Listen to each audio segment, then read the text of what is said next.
Maayong hapon mga kauturan kag kabyanan. Ini si Brother Ninyonar Madera Aguilar kag sinigid nga takna. Alauna hasta alauna imidya sa kahaponanon magaopdanay naman kita diri sa aton programa sa kahanginan ang inspirasyon sang mga senior citizens. Mabatian ini tagsa ka Lunes, Miyerkules kag Biyernes nga adlaw. Kag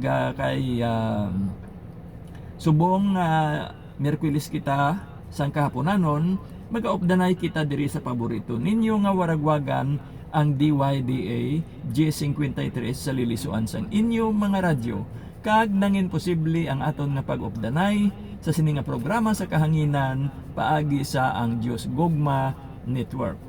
Kita ululupod nga magabaton sang maayong balita, mga dinalan mensahe kag artikulo, mga dinalan kag panghuna-huna nga aton mabaton online kag ginapakig-ambitan naton.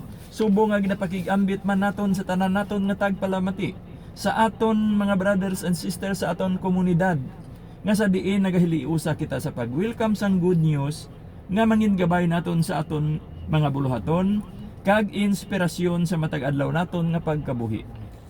Ginatamyaw naton ang tanan-tanan sa aton komunidad. Sa diin kita ginapanguluhan sang aton arsobispo Most Reverend Medipel B. Bellones, sa inspirasyon man ni Father Fremar P. Silva nga aton spiritual director, kag sa pagdumala ni Brother Edwin A. Daulo nga aton head servant. Siya ginaupdan sang iya bugos nga panimalay ng Diocese Lia kag sang mga kabataan kag kaapuhan, kag subong man sang mga brothers and sisters naton nga tagpatigayon sang nanari-sari nga mga ministriya sa aton nga komunidad kag sa ila didto sa mga duog na may mga chapters kita kag malambutan sang aton nga presensya.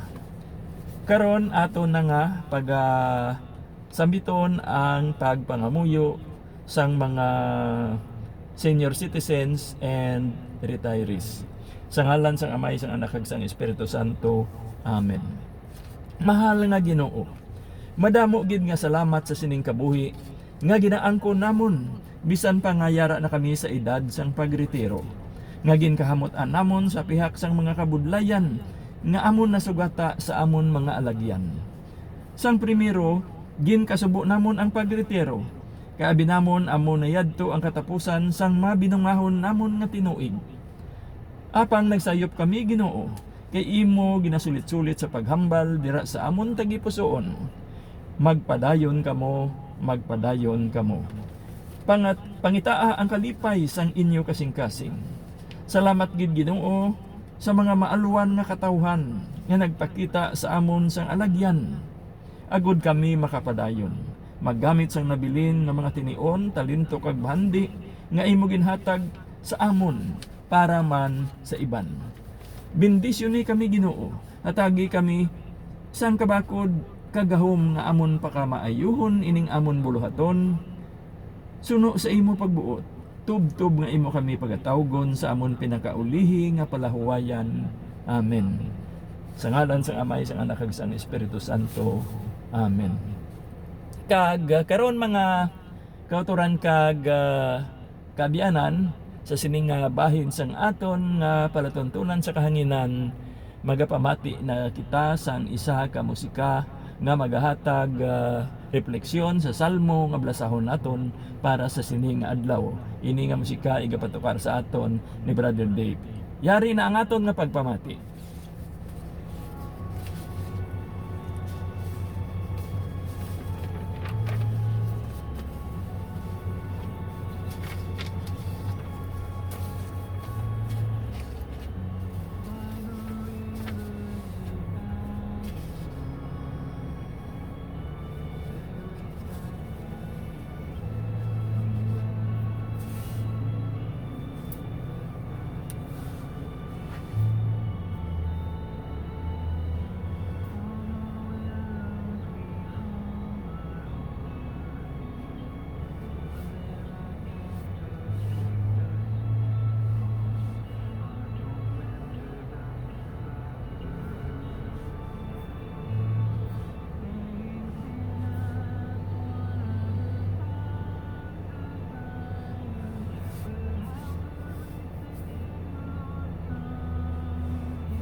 Okay, mga kauturan kag kabyanan, nagapadayon kita kag sa sining bahin sang aton nga programa sa kahanginan, magabaton na kita sang mga nanari-sari nga mga mensahe nga aton igapakig-ambit sa aton mga tagpalamati para sa sini nga adlaw.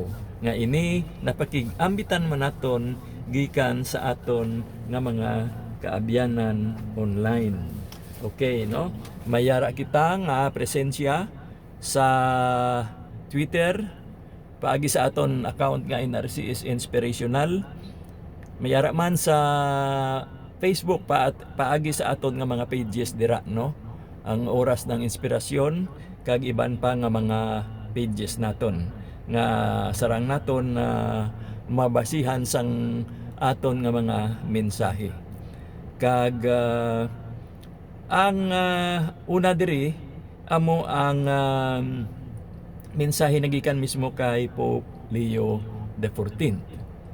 Kag ang mensahe sang aton nga Santo Papa nagasiling sa kapawa kag sa kusog sang Espiritu Santo tukuron naton ang isa ka simbahan nga napundar sa gugma sang Dios.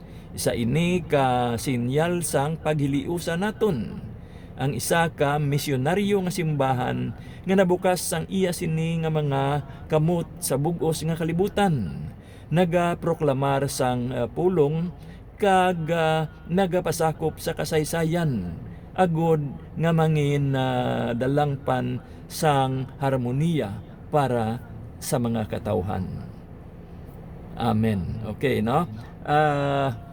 Mayari pagid diri nga mga dugang mensahe. Kag ang masunod diri nagikan kay Sister Luz Aguilar sang Arevalo, distrito sining syudad, kag katapo man sang aton nga Arevalo chapter. Kag ang iya nga mensahe iya ginapalambot kaupod sang iya bug-os nga panimalay, lakip na ang pagpanamyaw para sa sini nga kahaponanon. Ang mensahe nagasiling, kilalahon naton ang aton nga mga katigulangan bilang mga testigo sang paglaom kag sang pagtuo. Okay, no? Yari pagid mensahe nagikan sa mga sumulunod ni Pope Francis aton sa adto nga Santo Papa. Ang mensahe nagasiling, bisan pa sa madulom nga mga tinion, ang Ginoo nagapadayon sa pagpadala sang iya nga mga angheles agod maghatag sa aton sang konsolasyon sa tunga sang aton nga kasubo, kag agod pahanumdumon kita nga siya permigid upod naton. Okay, ang masunod diri ang nagikan naman sa sumulunod ni mga sumulunod ni Pope Benedict XVI nga aton Santo Pope Emeritus. Ang mensahe nagasiling, hindi naton pagkahadlukan ang kalinong. Magpamati kita sa Dios. Simbahon naton siya sa santos nga Eucharistia, kag tugutan naton nga ang iya nga pulong amo ang magagabay sa aton nga pagpanglakaton agod nga aton nga pagakadtuan ang pagkabalaan. Okay, no? Kag may dugang padri ang nagikan sa mga sumulunod ni San Padre Pio. Ang ila mensahe nagasiling, magpangamuyo kamo, maglaom kag hindi magpamuroblema. Okay, no? So amuyad to ang mga mensahe, mga malipot nga mensahe nga aton nga gin pakigambitan subong adlaw sa subong adlaw edisyon sang aton nga programa kag gin pakigambit man naton. Okay, makadto kita diri sa pagpabutyag ni Pope Leo. Kay subong yara na kita sa bulan sang Oktubre. Kag ang aton nga Santo Papa nagahingyo gid sa aton nga mga Katoliko nga pangamuyoon naton sa matag adlaw ang Santo Rosario. Kaya kinahanglan gid naton ini sa aton nga pagpangita sang paghidait, kag agud nga aton ini nga paluntaron sa bug-os nga bulan kag sa bug-os nga tuig, ukon labi pagid sa bug-os nga panahon. Okay, no?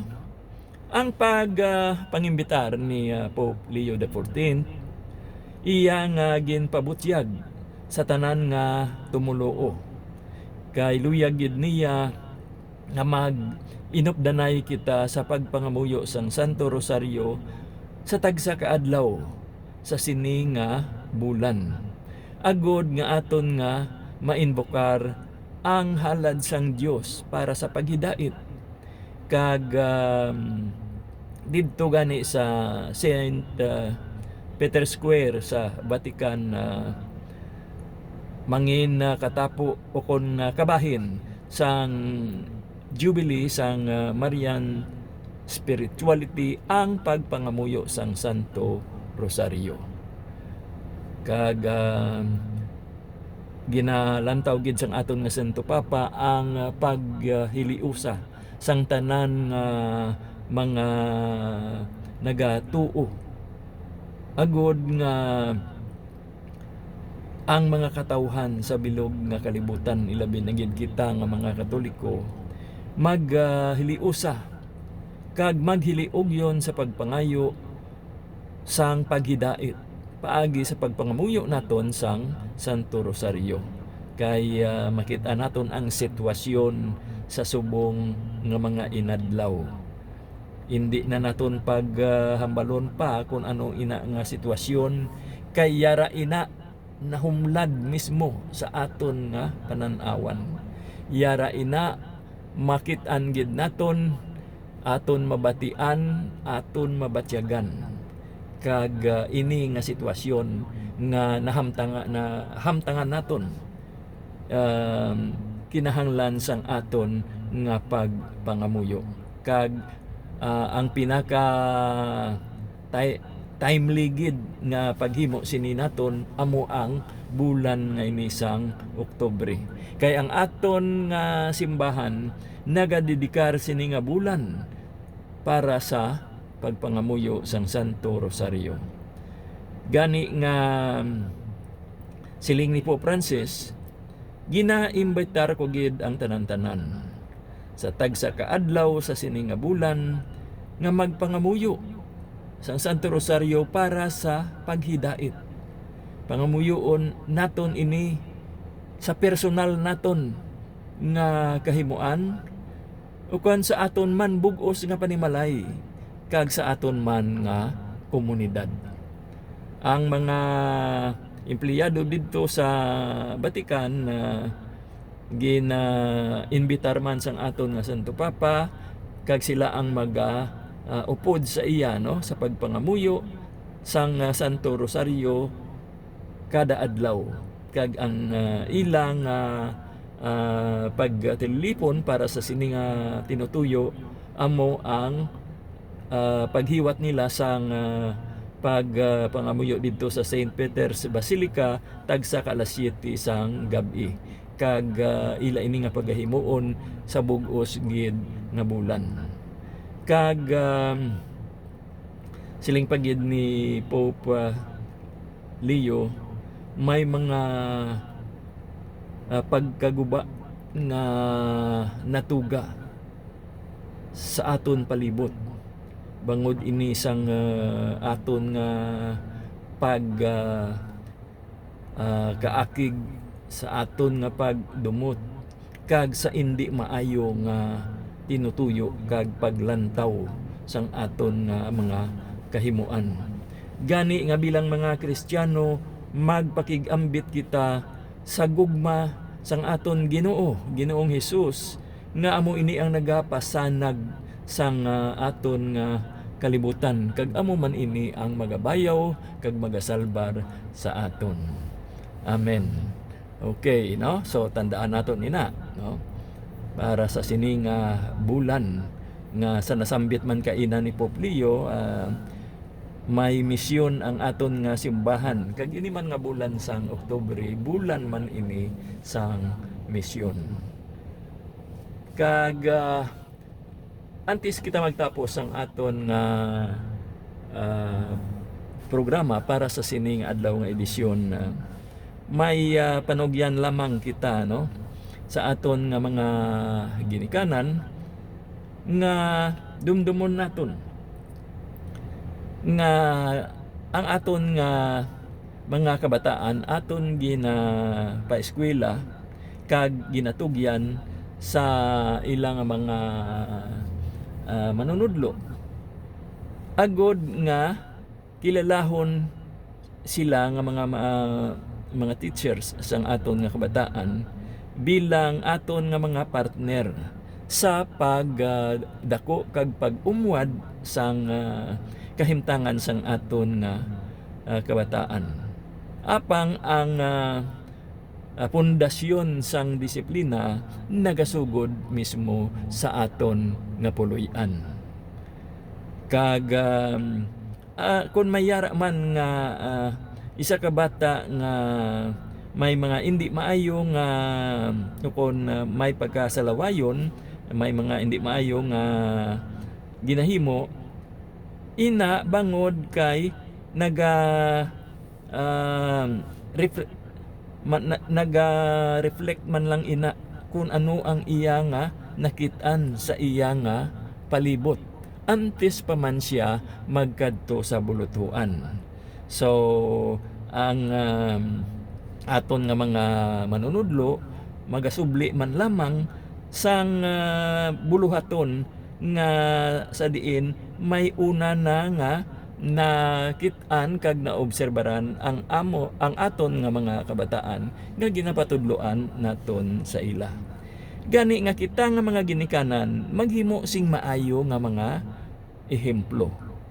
Kag aton nga i-monitor ang behavior o kanang pamatasan sang aton nga mga kabataan. Bisan sa aton man nga mga lolo kag lula sang aton nga kaapuhan. Kag dapat dumdumon gid naton nga ang ila nga training igabase sa pagkatampad, sa pagtaha, sa pagkamapa inubuson kag sa responsibilidad.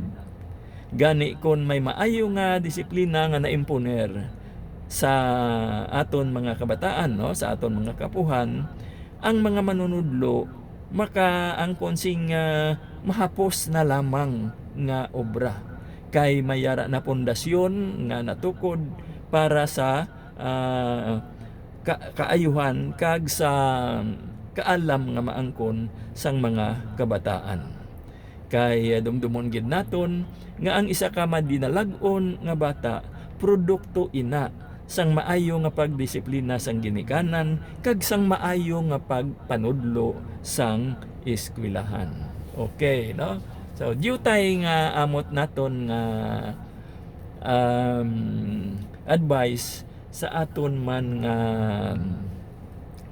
mga ginikanan kag mga manunudlo bahin sa edukasyon sang aton nga kabataan. Okay, daw wala nagigita sing tiyempo pa agod nga makapadayon karon na sambit kita sang aton hingapusan nga pagpangamuyo para sa sini nga adlaw nga edisyon sang aton programa sa kahanginan. Sa ngalan sang Amay, sang Anak kag sang Espiritu Santo. Amen.